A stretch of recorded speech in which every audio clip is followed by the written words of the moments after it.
Hi friends, welcome back. This is my very favorite book in the whole wide world. Wait, I don't really know if it is. It's a very good book though, and it's written by Malcolm Mitchell. Now, when Malcolm Mitchell isn't writing books for kids, he's playing football for the New England Patriots. And this is his first book. Henley says, "Hi, I'm Henley, and this is a story about me finding my very favorite book in the whole wide world." But it wasn't as easy as it sounds. Reading can be hard, you know? Once upon a time, everyone thought I hated to read, but that's just not true. In some books, the words are just too big, and the sentences are just too long, and there's way too many pages. And the book takes forever and ever and ever, and nothing really happened. Blah, blah, blah, blah, blah, and on, blah, blah, blah, blah, blah. They went on a long, long, long journey, and they walked and walked, and blah, blah, blah, and they slept and slept, and blah, blah, blah, blah, blah, blah, blah, blah, blah. In other books, the pictures have zero to do with the cool things that I like, or with what's going on inside me. I do try. But some books are so giant that if I stood on them, I would be a giant. And other books are so boring, I would rather use them as pillows. And this is true. Some books aren't that great. Good thing though, there's a whole lot of books that are. Oh, when I'm supposed to be doing my reading homework, I'd rather be playing football in the backyard. Some of you may relate to that.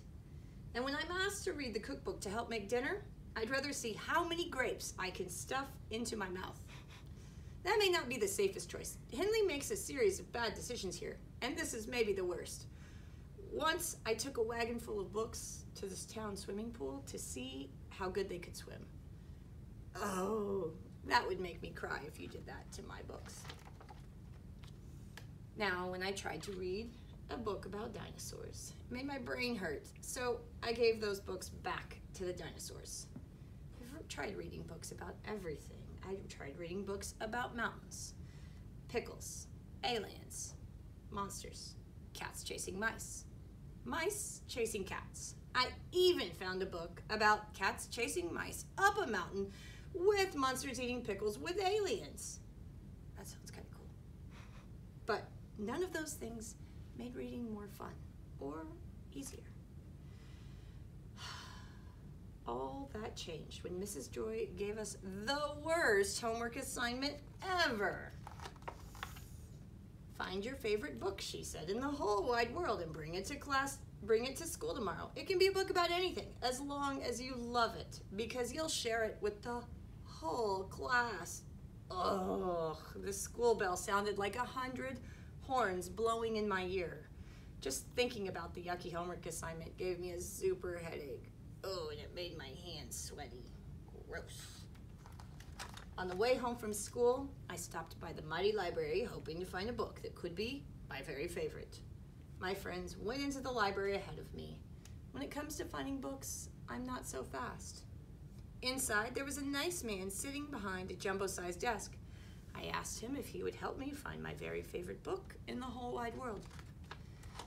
He showed me books about science, adventure, squishy animals. He flipped through pages of books about flags and farms and holidays. He found plenty of books with twisty big words and plenty of books with sentences as long as my legs and pictures tangled in pages. It gave me the heebie-jeebies. Now, you may not know what the heebie-jeebies are. The heebie-jeebies are this. When I saw my friends in the middle of the library having fun and reading, I felt more lost than ever. The next place I tried was Mrs. Rackley's bookshop. Maybe she could help me find my favorite book. Mrs. Rackley did what she does best. She brought piles and piles of books, and I looked and looked and looked, but I couldn't call any of them my favorite book, especially in the whole wide world. All those pages, all those words, made my eyes tired. I realized it was going to take a book miracle to get me to find my favorite book. I grew a sad face, and I stomped all the way home. Mama was unloading the dryer, and she could tell I was having a crummy day. I told her all about the worst homework assignment ever. The librarian and Mrs. Rackley already tried their best to help me find a book, but it was no use. I'll never find my favorite book in the whole wide world. With a voice that was as warm as rolls from the oven, Mama said, "Henley, sometimes the best stories are inside ourselves." After a sweet kiss on the forehead, Mama's words lit up something inside me. That's when I had a brilliant idea. The next morning, I could hardly wait for my turn to share my very favorite book in the whole wide world. I stood up proud as all eyes in the reading circle turned to me. Everyone thinks I hate to read, but that's not true. Yes, some books have words that are too big. Some sentences are too long. But that's not my biggest challenge. Before today, I just hadn't found a book I wanted to read. I hadn't found the words or pictures or subjects that showed me me.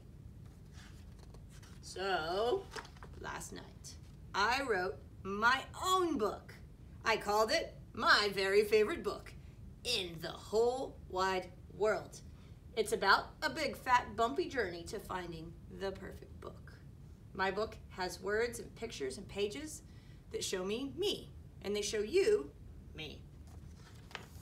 When I started reading my book out loud for everyone to hear, I struggled, but soon my words began to flow, and the pictures I drew danced off the pages.